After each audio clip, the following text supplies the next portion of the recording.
58장에는 뭐가 있을까요? 58장으로 이제 넘어오면 목사님 설교를 이제 들을 때 교인들이 졸잖아요. 왜 졸까 생각을 해보면 동의 반복이 너무 많은 거예요. 그 동의 반복, 같은 뜻의 말을 이렇게 반복하면 우리가 이제 잠이 올 수밖에 없는 것 같아요. 그러니까 같은 말을 해도 또 다른 언어를 쓰고 다른 장르를 가져오고, 그러니까 논리적이지만 타겟가 있지만 계속 화살이 여러 곳에서 이렇게 꽂히도록 해야겠죠. 그래 이제 여기서는 뭐가 있죠? 제3 이사야가 커리커처의 대가다. 풍자화의 대가래요. 그 풍자를 너무나 잘해요. 우리가 이사야서 14장에서 이 사르곤과 사네립과 아시리아 왕들에 대한 그 고도의 풍자를 보았는데, 풍자가 이 금식에 대해서 이제 풍자를 하죠. 풍자를 하는데 여기에서 이제 다시 풍자가 나오고 있습니다. 그 풍자가 어떻게 이제 이루어지죠? 3절로 넘어가니까 우리가 금식하되 어찌 주님께서 보시지 않습니까? 마음을 괴롭게 하되 어찌하여 주께서 알아주시지 않습니까? 그런데 왜 안 알아주냐? 너희가 금식하는 날에 오락 좋아하네. 온갖 일을 시키네. 너희의 금식이를. 금식이 나를 위한 금식이 아니라 너희 금식 아니냐? 그리고 카페스라는 단어가 기쁨이에요. 오락이라는 단어가 카페스거든. 여호와의 율법을 즐거워하여 주야로 묵상한다 할 때 카페스라는 단어가. 금식하면서도 오락을 좋아한다고도 번역이 되고, 표준 새 번역에서는 향락을 좋아한다고, 더 뉘앙스가 심한 거예요. 앞절에서 그들은 하나님과 가까이 하는 것을 즐거워했다, 하페스라고 하는데, 정말 좋아하는 것은 주님을 가까이 하는 것이 아니라 주님께 가까이 간다는 자신의 종교적 쾌락에 있었다. 그러니까 찬양 대원인데 찬양이 기쁜 것보다 노래하는 것 자체가 너무 좋은 이 미묘한, 그죠? 금식일에 오락이나 사업을 좋아하는, 금식일에 일을 막 시키는 거예요. 자기는 종교적 기쁨을 누리고 있는데 직원들은 혹사시키고 있는, 애를 시킨다. 여기서 나가스죠. 압박하고 억압하고 몰아붙이고 강요하고 일꾼들이나 종들에게 가혹한 일을 시키는, 나는 금식하면서 돈을 위해서 여러 사람들에게 고된 일을 시키고 착취하고 있는 이 아이러니. 그런데 쉼도 주지 않고 연민도 없는, 경건해 보이지만 경제적, 사회적 약자들에 대해서는 냉혹한, 정의의 이름으로 말하는데 컴패션이 없는, 그래서 금식하면서 서로 또 치고받고 싸운대. 악한 주먹으로 진짜 치고받는데. 이게 어떻게 하나님께서 기뻐하시는 금식이 되겠냐? 그의 머리를 갈대같이 숙이고 굵은 배와 재를 펴는 것이 어찌 금식이라 하겠냐? 여호와께 연락될 날이라 하겠냐? 낮에도 금식하고 밤에도 금식했는데 주님께서 기뻐하시는 날이 아니다. 그럼 주님이 기뻐하시는 금식은 뭐죠? 흉악의 결박을 풀어주는 것. 그 이사야의 그 사회 정의는 참 놀라워요. 우리는 그동안 이제 파이를 키운다고 해서 그 이런 이 노동자의 권리에 대해서 우리가 참 그 많이 외면했죠. 금식은 흉악의 결박을 풀어주고 명예의 줄을 끌어주고 압제당하는 자를 자유하게 하며 모든 멍에를 꺾는 것이 아니겠느냐. 결박을 풀어주는 그 여호와 종의 사역을 사회 경제적 차원에서 실천하는 자이다. 그러니까 정의와 공의가 뭐냐? 줄인 자에게 양식 나누어 주는 것이다. 유리하는 빈민을 집에 드리는 것이다. 헐벗은 자 보면 입힌다. 내 골육을 피하여 스스로 숨지 아니하는 것이 아니겠냐. 굉장히 실천적이에요. 근데 제가 원래 가지고 있었던 꿈은 우리 집에 많은 신학생들 불러가지고 같이 먹고 자고 이렇게 공동생활을 하는 것이었는데, 제가 한국에서 신학을 할 때는 총신에 있는 많은 학생들이 와서 우리 집 이불을 밟고 갔고 밥을 무지 먹고 갔는데, 미국에 가서 이제 공부하는 동안에도 유학생들을 우리가 좀 돌보기는 했어요. 그런데 이제 미국 생활을 하다 보니까 너무나 개인주의화가 된 것 같고, 또 이제 한국에 돌아와 보니까 우리 애들이 너무나 적응을 못하고, 또 이제 아파트 생활을 하다 보니까 점점 이 중산층 생활로 이렇게 넘어가 버린 것 같아요. 지금 현재 에스라의 총장을 맡으신 우리 목사님이 정건두 목사님은 유학 생활 시절이나 목회 생활 때 많은 사람들을 먹여. 많은 사람. 집에 가서.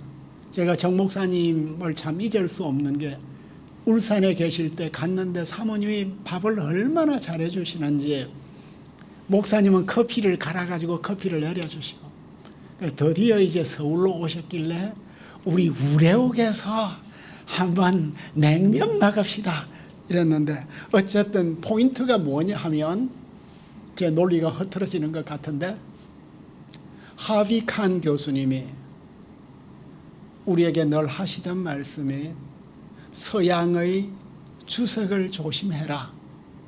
왜냐하면 서양 주석은 전부 중산층 이상의 사람들이 도서관에서 쓴 것이다. 그 하비칸은 그 저먼타운이라고 그 흑인들이 살고 있는 동네에서 늘 사셨거든요. 제가 하비칸을 존경했지만 결국 저는 하비칸처럼 살지는 못했던 것 같아요. 그러니까 요즘도 제 마음에 이렇게 사회적 약자들에게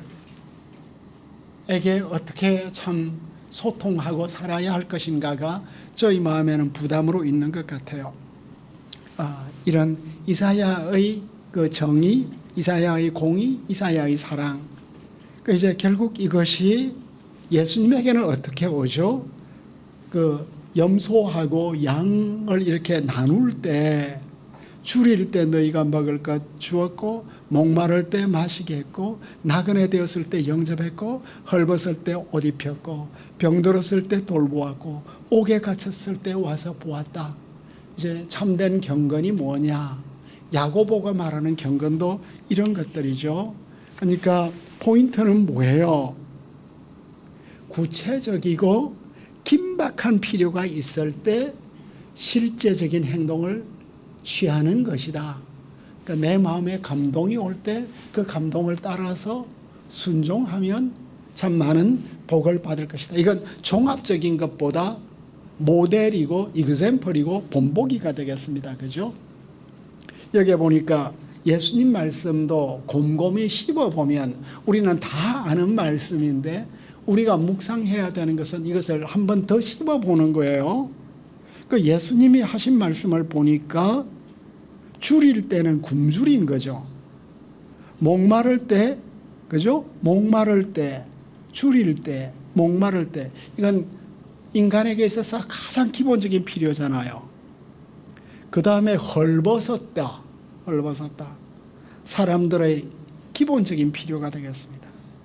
나그네 됨이 세 번째고, 병든 것이 5번째고 가침이 6번째가 되는 아주 예수님이 이렇게 세밀하게 6가지를 나열하고 있습니다. 코로나 시대에 병들 때 우리 집에 이 병자를 데려올 수 있느냐, 그죠? 감염 위험이 있는데 병자와 접촉해서 보살피는 행위가 되겠습니다. 감옥에 갇힌 사람 돌보는 거 쉬워요? 어려워요? 어려운 것 같아요. 왜냐하면 감옥에 갇힌 사람을 찾아가면 내가 그 사람하고 동일시 되잖아요. 내가 정치범이 되고 사상범이 되었다고 하면, 그런데 내게 찾아왔다 하면 정보부에서 내게 대한 모든 데이터들이 그때부터 차곡차곡 쌓이고 이제 도청도 되고 감청도 되고 내 전화도 털리고 그러겠죠. 이런 모습. 그러니까 이런 경건 생활에 대해서 제가 묵상한 것이 뭐냐 하면, 현대 사회의 강도 높은 직장 생활 가운데 우리가 이렇게 강도 높은 직장 생활을 하면서도 금식까지 했네요. 그런데 그게 네 자신의 만족을 위한 거지 참된 금식이냐, 이렇게 이제 묻는 것 같은, 금식과 사회생활을 분리할 수가 없다. 하나님 앞에서 전인으로 사는 것이기 때문에 교회 생활과 사회생활을 따로 국밥으로 생각을 할 수 없다. 따로가 아니다. 개인 경건은 깊고 친밀하면서도 공적인 책임 역시 무섭다. 그래서 이제 참 금식에 대해서 말씀하시고 계속해서 참 생활용으로 말씀하시는 거 있죠. 너가 부르면 내가 응답하겠다. 내가 여기 있다고 말하겠다. 만일에 너희 중에서 멍에와 손가락질과 허망한 말을 제하여 버리고, 여기에 조건절이 되겠습니다. 그죠? 손가락질은 뭐예요? 손가락질도 안 한다. 조롱과 모욕을 의미할 수도 있고, 법정에서 근거 없는 고발을 하는 것, 참 근거 없는 고발을 요즘 우리는 너무 많이 당하니까 억울하기 짝이 없죠. 악인들은 교묘하게 말을 비틀어서 괴롭히는 멍에와 손가락질과 악한 말들이 따로 떨어져 있는 게 아니라 서로 연관성이 있는 거죠. 손가락질과 악한 말을 하는 것이 법정이든 일상생활이든 간에 그 대상에게 멍해를 씌우는 거예요. 한번 딱 꼬리표를 해주면 내가 그 꼬리표를 늘 달고 다니잖아요. 참 내가 뗀다고 떼어지지도 않고, 그 대신에 줄인 자에게 내 심정이 동하며 괴로워하는 자의 심정을 만족하게 하면 내 빛이 흑암 중에서 떠올라서 어둠이 대낮같이 될 것이다. 그래. 다른 무엇보다도 너는 물된 동산 같을 것이다. 물이 끊어지지 아니하는 샘 같다. 여기서 이제 물이 끊어지지 않는다는 이 동사가 헬라어로 번역이 될 때는 솟아나다. 짐승은 펄쩍펄쩍 뛰어오르다. 이게 물에는 사용되지 않는 건데 예수님께서 사용을 했네요. 우물물이 원천에서 막 치솟아 오르는 웰링 업으로.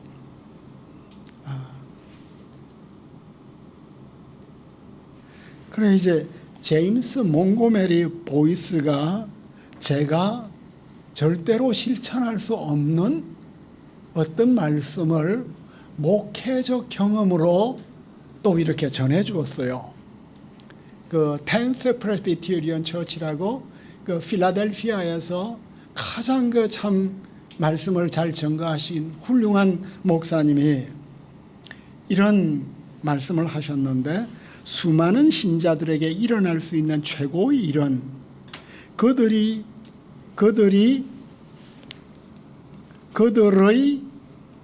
저축한 상당 부분을 한꺼번에 버릴 수 있는 데 있다. 즉 그들 자신의 상당 부분을 드리는 것이다. 왜 그런가?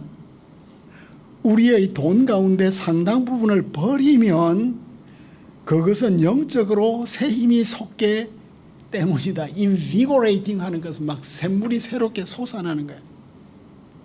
나는 이런 일들을 여러 번 보았다. 나는 한 번도 진정한 크리스천이 가장 헌신적인 희생을 한 것을 후회하는 것을 본 적이 없다 하는 몽고메리 목사님의 이런 퍼스널 테스티머니를 제가 보고 깜짝 놀랐습니다. 저희 친구인 김인중 목사님 사모님이 어느 날 글을 썼을 때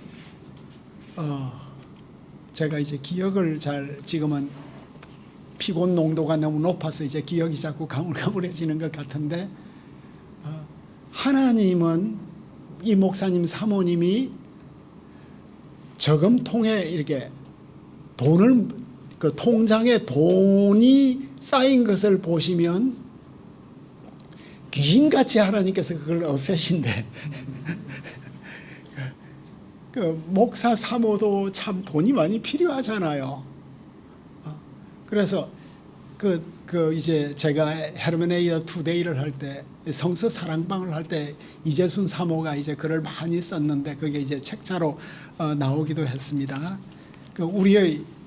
우리도 이제 늘 인간인지란 할 뱅크에 얼마가 있느냐를 이제 늘 계산하는데 하나님께서 그것을 자꾸만 흩어버리는 이런 경험을 말씀해 주신 분이 있습니다.